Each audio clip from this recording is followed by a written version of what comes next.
Hai, nama saya Shirley Virgiola, biasa dipanggil Mama Gia.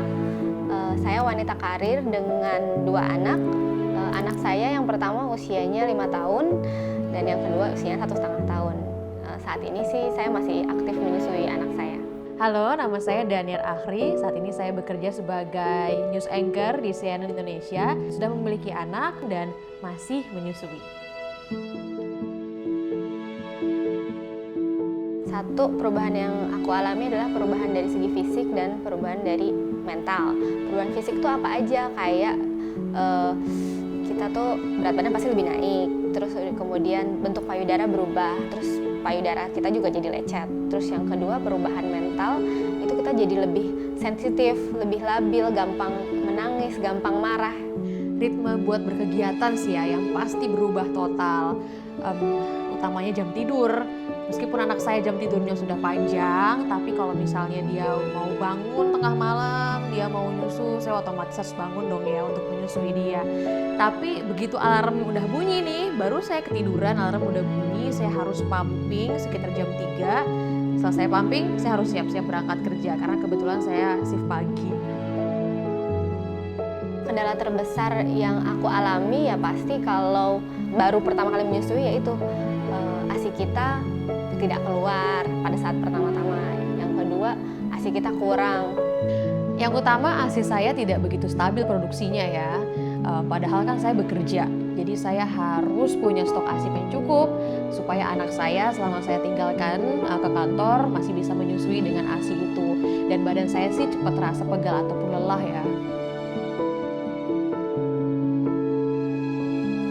Yang paling berat pada saat aku menyusui itu pas anak aku lahir pertama, kemudian ASIku belum keluar sampai 7 hari.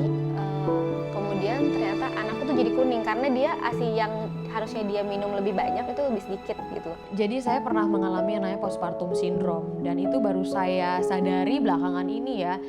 ASI saya itu nggak langsung keluar setelah saya melahirkan. Baru 1 minggu setelah anak saya lahir saya bisa lancar menyusui. Dan rasa itu tuh masih ada sampai anak saya usia 3 bulan. Anakku kuning, terus kemudian dia harus dirawat di NICU sendirian. Aku udah keluar rumah sakit kan. Aku harus pisah kamar sama dia, sedangkan bayiku butuh banyak ASI di saat ASI aku tuh belum keluar. Stres, ASI-nya jadi nggak lancar produksinya, psikologisnya penuh kekhawatiran, dan aduh pokoknya kalau misalnya saya ingat soal itu tuh sedih banget sampai sekarang. Tapi alhamdulillah semuanya sudah berlalu.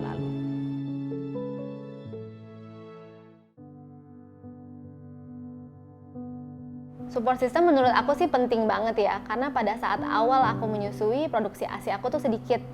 Tapi kemudian untung aku minum Prenagen Lactamam, sehingga ASI aku tuh perlahan mulai banyak. Tapi aku pikir lagi nggak cuma kuantitas aja, aku harus mikir kualitas untuk anakku. Penting banget.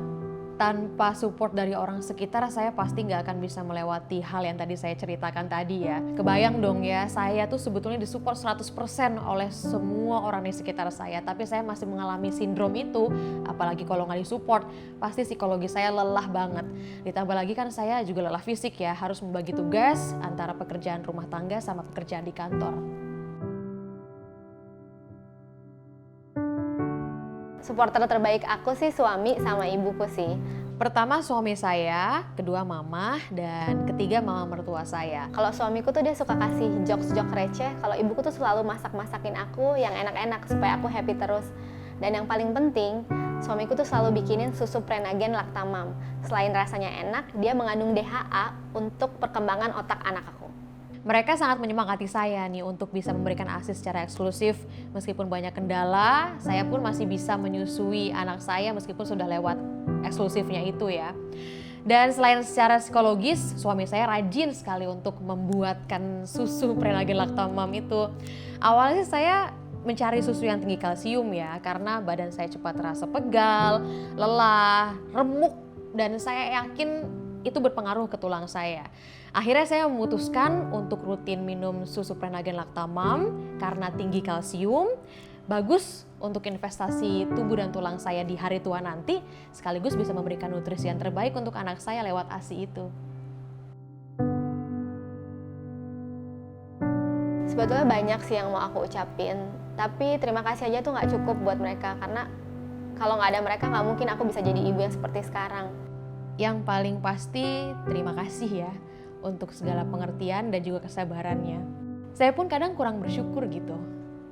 Masih kepengen ada dukungan lain selain itu, tapi saya berpikir lagi, dukungan apa lagi ya yang bisa mereka berikan?